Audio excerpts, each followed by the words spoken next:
ሰኞ በሕማማት ከቀኑ 11 ሰዓት ላይ በቤተ ክርስቲያን ውስጥ ተሰብስበን ስለ ጌታችን ስለ ኢየሱስ ክርስቶስ መከራ እያሰብን የምናነበው ግብረ ሕማም ይሄ ነው።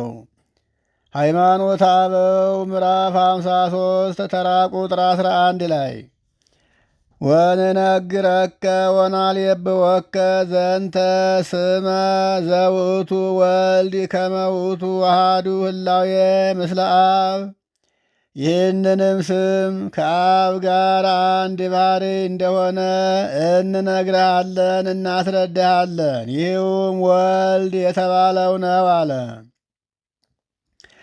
ተራ ቁጥር 12 ወባቱ ንትመየጥ ሀበ መካን ዘአቅደምነ ወጢሞቶ ወንትናገር በእንተ አስተርእዮቱ ለእግዚአብሔር ቃል ዘተወልደ ለነ ዮም በሥጋ ወንከስቶ ለከ በምሳሌ ዘከመ እፎ ዘኢያስተርኢ በህላዌሁ አስተርአየ ይእዜ ወዘኢይትገሰስ በእንተ ዘይኮነ ህላዌ ሥጋ ተገሰ ይእዜ ዘሥጋ።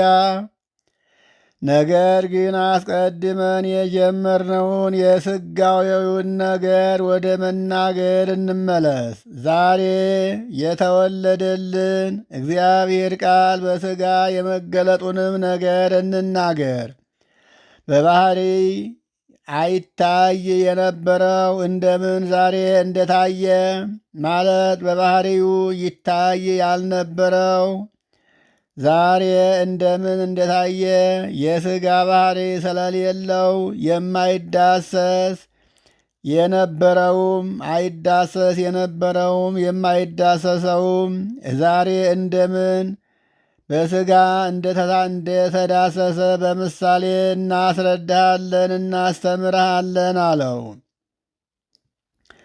አንደኛ የዮሐንስ ምዕራፍ 1 ቁጥር 1 እና የሉቃስ ወንጌል ምዕራፍ 24 ቁጥር 39፣ አንደኛ ጢሞቴዎስ ምዕራፍ 3 ቁጥር 16 ላይ ተመዝግቦ እንደምናገኘው ተራ ቁጥር 13 ናሁ ቃልነ ለእጓለ እመሕያው ዘይመጽእ እምአፉነ ወንትናገር ቦቱ በበይናቲነ ኢይክል መኑሂ ይርአዮ እስመ ለቃል አልቦቱ ሥጋ ወኢይትከሰት ወኢለመኑሂ ወኢይትገሰስ በአይዳው አላ ሰበ ይጽሕፍ ቃል በክርታስ ወይከውን ሎቱ መልክ አሚሃ ይከውን ክሱተ ወያስተርኢ ወይትገሰስ።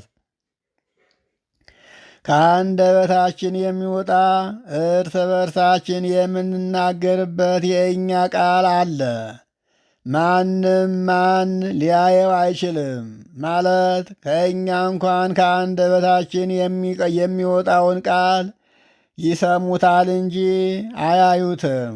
በወራና ካልተጻፈ ከእኛ የሚወጣውን እንኳን ቃል ማየት አይቻልም አለ። ለቃል ግዘፍ የለውምና ማለት ከእኛ አንደበት የሚወጣው ቃል የሚዳሰስበት ግዙፍ አካል የለውምና አለ። ለማንም አይታይም አለ፣ ግን ይሰማል እንጂ አይታይም አለ። በእጅም አይዳሰስም አለ። ቃል በብራና በወረቀት በተጻፈ ጊዜ ግን ቅርጽም በወጣለት ጊዜ ግን ያን ጊዜ የተገለጠ ይሆናል፣ ይታያል፣ ይዳሰሳል አለ። የሚዳሰሰውም በብራና በወረቀት ላይ በቀለም ስለተጻፈ እንጂ በቀለም ሳይጻፍ ወረቀት ሳይዘው ግን መዳሰስም ማየትም አይቻልም አለ። ይህም ከእኛ አንደበት የሚወጣው ቃል ማለት ነው። ተራ ቁጥር 14 ወለእመ ወብእሲ ዘይፈቅድ ይጻፍ መጽሐፈ ሀበ ካልኡ እስመ ቃል ዘይትራይ ወዘይትገሰስ ሶበ ይጽሕፎ ዝኩ ብእሲ ውስተ ክርታስ አቢሃ ተርእይዎ ዘይትክል ርእይወቶ ቅድመ ወለመልክዓ ቃል ዘይትክል ገሲሶቶ ቅድመ ትገስስ ይእዜ በክርታስ በጽሕፈት እስመ ለቃል አልቦቱ ሥጋ ወሶበ ተጽሕፈ በክርታስ ወበመልክዓ ጽሕፈት ደለወከ አሚሃ ተራዮ ወትገስሶ ደለወከ ተራዮ ወትግስሶ ወናሁ ይእዜ ኮነ ምሳሌ ብሩሃ ወብዩነ። ለወዳጁ አንድ ሰው ለወዳጁ መጽሐፍ ሊጽፍ የሚወድ ሰው ቢኖር ቃል የማይታይና የማይዳሰስ ነውና ያ ሰው በብራና በጻፈው ጊዜ ቀድሞ ልታየው የማትችለውን ያን ቃል ያን ጊዜ በወረቀት ጽፎ ስለሰደደልህ ታየዋለህ አለ። ቀድሞ ልትዳስሰው አይቻልህም ነበር። ቀድሞ ልትዳስሰው የነበረውን ቀድሞ ልትዳስሰው አይቻልህ የነበረውን ያን ቃል የቃልን አካል ዛሬ በብራና በጽሕፈት ተጽፎ ዳሰስከው። በጽሕፈት ትዳስሰዋለህ። ለቃል ግዙፍ አካል የሚታይበትና የሚዳሰስበት ግዙፍ አካል የለውምና አለ። ጽሕፈት በሚያስገኘው መልክ በተጻፈ ጊዜ ግን ያን ጊዜ ልታየው ልትዳስሰው ተገባ። እነሆ አሁን ምሳሌው የተለየ የተረዳ ሆነልህ አለ። ይህንንም የተናገረበት ለማያምነው ለመናፍቁ እያስረዳ ነው። ከእኛ አንደበት የሚወጣውን ቃል በእጃችን አንዳሰሰውም፣ በዓይናችን አናየውም። በወረቀት ላይ የጻፍነው ጊዜ ግን የተናገርነውን ቃል በዓይናችን ማየትና በእጃችን መዳሰስ የምንችለው ስንጽፈው ነው አለ። ይህንን ለማያምነው ሰው እያስረዳ ነው። ተራ ቁጥር 15 ወአዘከርናከ ዘኮነ በምሳሌ ዘልማድ ዘይከውን ወይሄሉ ወንሕነ ናጤይቀከ እስመ እግዚአብሔር ቃል ወልደ እግዚአብሔር ዋህድ ቀዳማዊ እምቅድመ ኩሉ አዝማን ዘአልቦቱ ሥጋ በህላዌሁ ቀዳማዊ ምስለ አብ ወለብሰ ድኅረ በምስለ አብ ለብሰ ድኅረ ህላዌ እጓለ እመሕያው ወተወልደም ቅድስት ድንግል ወአልቦቱ ጥንት ለህላዌ መለኮቱ። ጌታችን በተለመደ ሁልጊዜ ሲደረግ በሚኖር ምሳሌ ሰው የሆነ የቃልን ነገር አስረዳንህ። ሲደረግ በሚኖር በምታውቀው በተለመደ ምሳሌ የእግዚአብሔርን ቃል የመለኮትን ሥራ አስረዳንህ አለ። ከዘመን ሁሉ አስቀድሞ ዘመን ሳይፈጠር አስቀድሞ የነበረ ቀዳማዊ ባሕሪው እንደ አብ ሥጋ ያልነበረው ነፍስም ያልነበረው አንድ የእግዚአብሔር ልጅ እግዚአብሔር ቃል በኋላ ዘመን የሰውን ባሕሪ እንደተዋሃደ ከቅድስት ድንግል ማርያምም እንደተወለደ ለባሕሪ መለኮቱም ጥንት እንደሌለው እኛ ይህንን እናስረዳሃለን። እኛ እናምንበታለን። እኛ የምናምንበትን አውቀህ እንድታምን እናስረዳሃለን አለው። ለመናፍቁ ማለት ነው። ተራ ቁጥር 16 ወይ ትሳለኒ ዘከመ እፎ ልደቱ ለወልድ ዋህድ እምአብ ወዘከመ እፎ ልደቱ እምድንግል እስመ ውእቱ ተወልደ እምአብ በህላዌሁ ወተወልደ እምቅድስት ድንግል በስርዓት ዘሰርአ ለርእሱ ወውእቱ አምላክ ወውእቱ ሰብ ወልድ ዋህድ ኢየሱስ ክርስቶስ ከአብ መወለዱ እንዴት እንደሆነ ከቅድስት ድንግል ማርያምም መወለዱ እንዴት እንደሆነ አትጠይቀኝ፣ እርሱ በባሕሪው ከአብ ተወልዷልና አለው።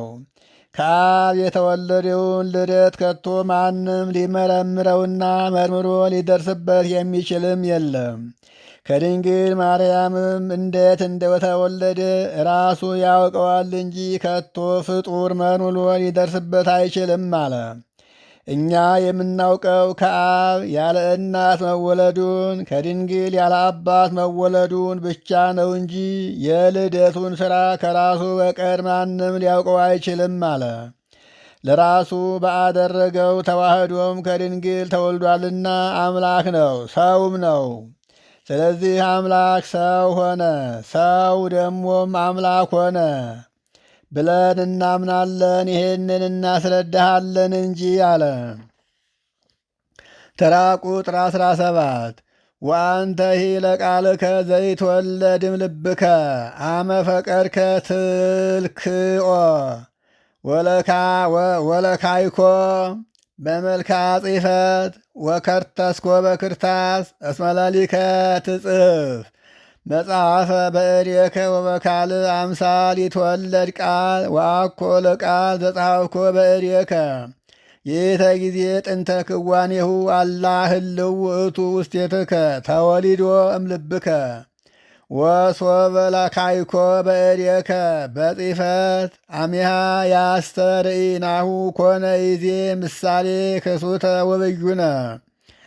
አንተ ከልብህ የተገኘ ቃልህን ልትጽፈው ብትወድ በጽሕፈት መልክ ብትጽፈው በሰሌዳ ላይ ብትቀርጸው ራስህ በእጅህ መጽሐፍህን ስትጽፍ ቃል አካላዊ በመሆን ይገኛል። በመጽሐፍ ላይ ካልጻፍከው የምትናገረው ቃልህ ከቶ አካል የለውምና ስትጽፈው ግን ባለ አካል ሆኖ ታገኘዋለህ አለ። በእጅህ የጻፍከው ቃል የመገኘቱ ጥንት ያን ጊዜ ነው። በእጅህ የጻፍከው ቃልህ የመገኘቱ የጻፍከው ዕለት ነው እንጂ የተናገርከው ዕለት አይደለም አለ። እሱ አስቀድሞ በልብህ የነበረ ነውና አለ። በእጅህ የጻፍከው ቃልህ የመገኘቱ ጥንት ያን ጊዜ የጻፍከው ያን ጊዜ የጻፍከው ጊዜ አይደለም አለ። ከልብህ ተገኝቶ በልብህ ህልው ሆኖ ይኖራል እንጂ አለ። ስትጽፈው የጻፍከው ዕለት የተገኘ አይደለም፣ ሳትጽፈው በልብህ ህልው ሆኖ የነበረ ነው እንጂ አለ። በጻፍከው ጊዜ ያን ጊዜ ይታያል። ለመታየት ግን የጀመረ የጻፍከው ጊዜ ነው አለ። እነሆ ዛሬ ምሳሌው የጎላ የተረዳ ሆኖ ተገኘ ሆነልህ አለ። ጌታችን አምላካችን ኢየሱስ ክርስቶስም ሰው ከመሆኑ በፊት ያየውም የዳሰሰውም የለም። ለመታየትም ለመዳሰስም የበቃው ዛሬ ሰው ሲሆን ነው አለ። ለመታየትም የመጀመሪያ ጊዜው ሰው ሆኖ የተገለጠ ጊዜ ነው አለ። ተራ ቁጥር 18 ወዝንቱ ምሳሌ ይምህረነ አእምሮ ረሲ ይዜ አምሳለ ዘተናገርናሁ ድለወ በምሳሌ። ይህ ምሳሌ እውቀትን ያስተምረናል። አሁንም የተናገርነውን ነገር በምሳሌ ቋሚ አድርገህ ያዘው አለ። ተራ ቁጥር 19 ህየንተ ልብ ዘዝየ ነአምሮ ለአብ ህየንተ ወህየንተ ቃል ነአምሮ ለቃለ እግዚአብሔር ከመቦቱ ህላዌ ወቦቱ አካል በፍጹም ገጽ ወመልክ ዘከመ ገጸ አቡሁ ወመንፈሱ ቅዱስ እስመ ወልዱ ውእቱ ለአብ ወሰበን አስተማስሎ ለቃለ እግዚአብሔር በቃለ ዚአነ ኢይምሰልከ ዘአልቦቱ ገጽ ወይ ህላዌ።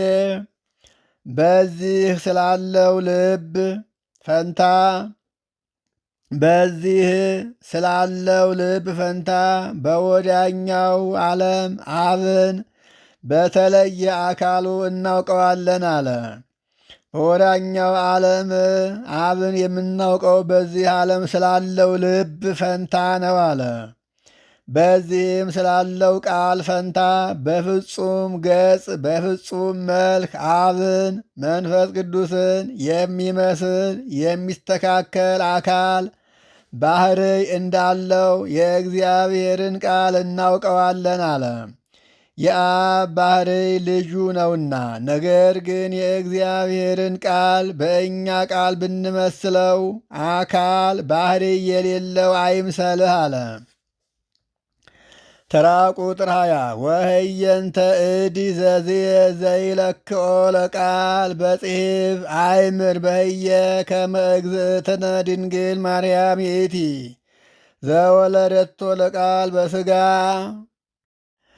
በጽሕፈት ጊዜ ግን ቃልን ስለሚጽፈው እዚህ ስላለ እጅ ፈንታ በወዲህ ቃልን በሥጋ የወለደችው እመቤታችን ቅድስት ድንግል ማርያምም እንደሆነች አስተውል አለ። አንተ ከአንደበትህ የሚወጣውን ቃል የሚጽፈው እጅህ እንደሆነ መልኩን ያሳየህ በእጅህ ጽፈህ እንደሆነ በእጅህ የጻፈው እንደሆነ አስተውል። ስለዚህ ጌታችን አምላካችን ኢየሱስ ክርስቶስንም ቀድሞ ሥጋ ያልነበረው ነፍስ ያልነበረውን ነፍስና ሥጋ ነስቶ በአካል እንዲታይ ያደረገችው ድንግል ማርያም መሆኗን እወቅ አለ።